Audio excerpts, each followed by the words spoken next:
Alright, Tommy Fury beats KSI via majority decision 57-57, 57-56 on two scorecards.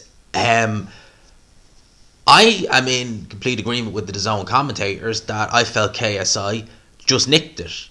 I would have had a 57-56 the other way because I thought Tommy Fury won rounds 5, 4 and 3, and I thought that KSI won rounds 1 and 2 and round number 6, but obviously there was a point deducted in round number 2, which obviously you mean he scored at a 10-8 round. So I gave it to KSI. Judging by the fans, they weren't too pleased with the decision, and bear in mind Tommy Fury is the home fighter, so for me I felt like KSI won this fight. It was surprising to me because obviously the last time I seen Tommy Fury was against Jake Paul, who you would say, it's fair to say, has fought a higher caliber of fighter than KSI. And KSI did better than Jake Paul did. Although he didn't drop Tommy Fury, I felt he did better. And I felt he deserved to win. Tommy Fury went into this fight saying that the Jake Paul fight shouldn't count. He was disappointed in that because he won it soundly, but he was dropped, went the distance, and he said he's going to go in here and he's going to stop KSI, that he's been fighting since he was a kid, and he goes, and as the DAZN commentator said, even to win this fight the way he did, it's kind of like, is it really a win? It's obviously a W on the record, but you're the guy with the boxing background from the boxing family who had a small number of amateur fights, but an amateur fights nonetheless. You say you've been fighting since you were a kid, and you go in there against the guy who, he played video games, which is how he got famous. Boxing is his hobby. He's a complete rank novice, and you go in there and you arguably lose. That's not a good look. And the way Tommy Fury celebrated after is like, mate, I wouldn't be celebrating that. At the end of the day, before YouTube fighting even came, before Misfits was even a thing, he made his professional boxing debut on the undercard of Carl Frampton versus Josh Warrington 5 years ago, before any of this stuff came to the forefront. So this is a guy who was trying to make it as a professional fighter. Yeah, he's probably made more money doing the Misfits stuff, but at the end of the day, this is someone who turned over planning to have a career as a professional prize fighter and maybe go on to World Honors or something like that, and you're struggling with KSI and Jake Paul. You're having reasonably close decisions with Jake Paul and arguably lost to KSI. Damn.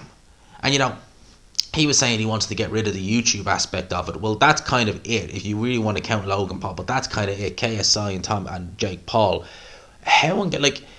there are journeymen at cruiserweight or 175 pounds who would absolutely have a field day with both Tommy Fury and KSI.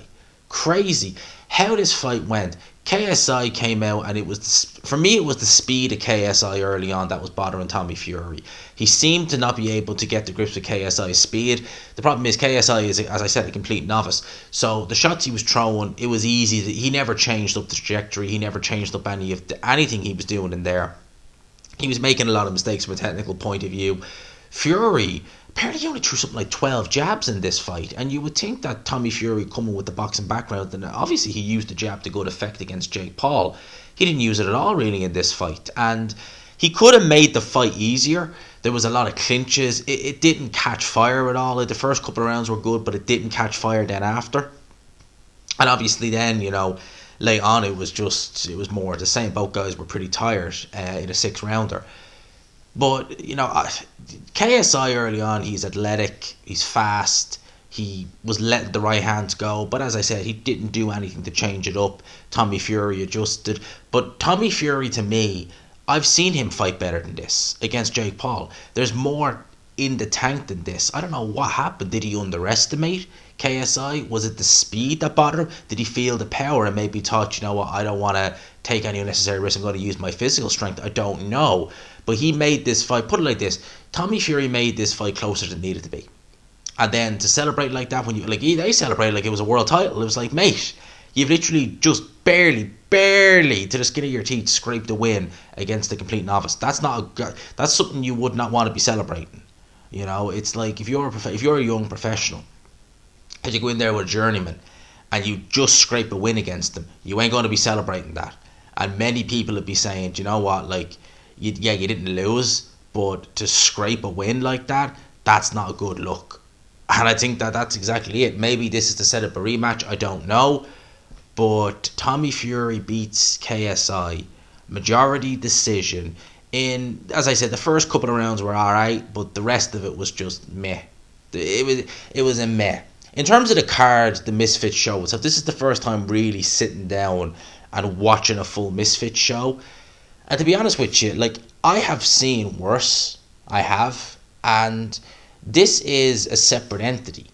This is not YouTubers with, boxers on the undercard. It's not that. It's just all YouTubers coming and having these fights, and there is an element of entertainment there. There is an element of carnage, which I do enjoy. I like that. I like Car Crash TV. I think I've always been like that. And for me, you see so many people complain, and they're like, this is this, blah, blah, blah, blah, blah, blah, blah. It's like, well, are you watching it? Yeah. But do you like it? No. Well, why are you watching it then? So you don't like it, yet you're still watching it. Why are you? And then you're complaining, but why? If you know you're not going to like this, why watch it? Before, I always said, like, look, I'll give it a go and see what happens. I watched it, and I was like, okay, I got what I expected. There was carnage. I wasn't expecting to see, Hagler Hearn in there, but I was I got what I expected, so to speak.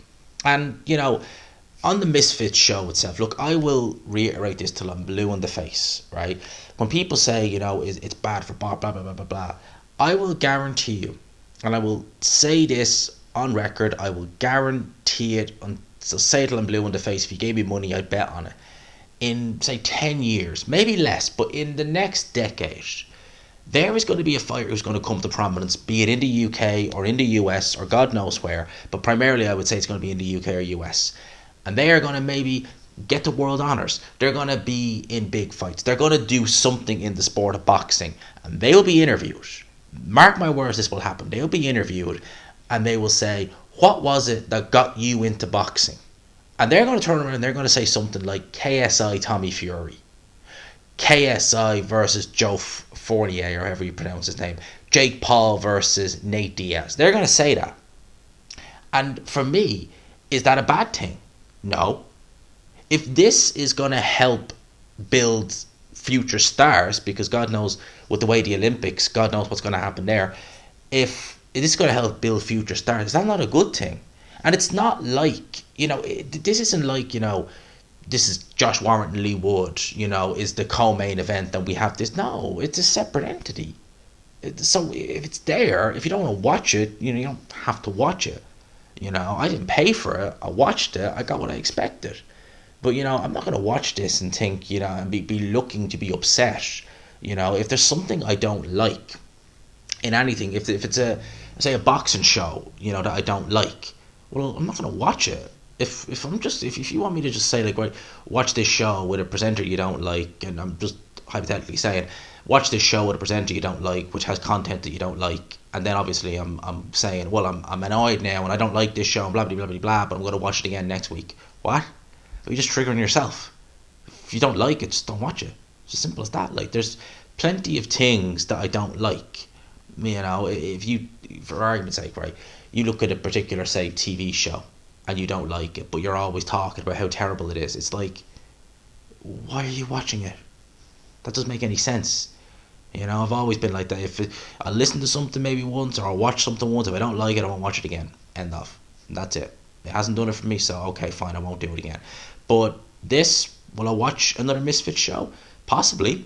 Will I cover it the way I've done tonight? Probably not, maybe, depending on the fight. But this whole show, I got what I expected. It wasn't that bad. There was definitely enjoyable moments in it, some banter. Definitely a lot of characters, which I like seeing. And I like seeing the fact that this is a little bit more edgy. And that's something that I think that every aspect of things are missing. Not just in boxing, in every aspect of presenting, in terms of everything. You need characters, you need that little bit of edge. And I think that this is what Misfits gives you. It gives you that little bit of edge, which is lacking in a lot of things nowadays. So that's my thoughts on this. Let me know yours in the comment section below. Hope you enjoyed the video, people. Smash the like button if you could. Hit subscribe, of course, if you haven't already. I will catch you tomorrow for a Sunday sesh. Peace.